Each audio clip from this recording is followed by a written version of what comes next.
Anak jadi penipu, bapak bangga pamer tumpukan uang hasil tipu tiket konser.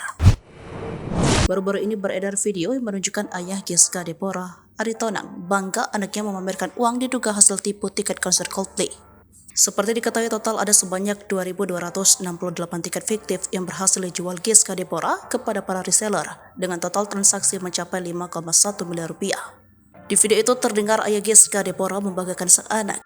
Dirinya menyebutkan Giska memiliki bakat berbisnis seperti dirinya sejak duduk di bangku SMP. Kini, Giska telah ditangkap aparat Polres Metro Jakarta Barat. Senin 20 November 2023 kemarin, ia turut dihadirkan saat polisi merilis kasus tersebut. Setelah Kapolres Metro Jakarta Pusat Kombes Susatyo Purnomo Condro menjelaskan kronologi kasus ini, hingga total kerugian diderita para korban. Giska yang berdiri di belakang Kapolres diberi kesempatan berbicara.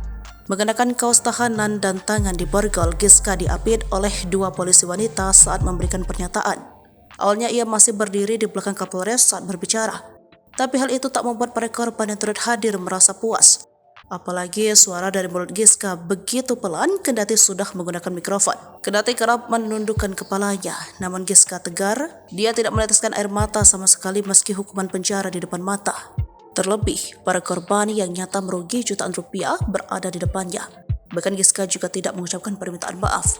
Ia hanya mengaku kesalahannya dan siap mengikuti proses hukum yang berlaku. Polisi menjerat Giska dengan pasal 378 tentang penipuan dan atau pasal 372 tentang penggelapan dengan ancaman hukuman masing-masing adalah 4 tahun. Para korban meminta selain proses pidana, Giska juga segera mengembalikan uang mereka.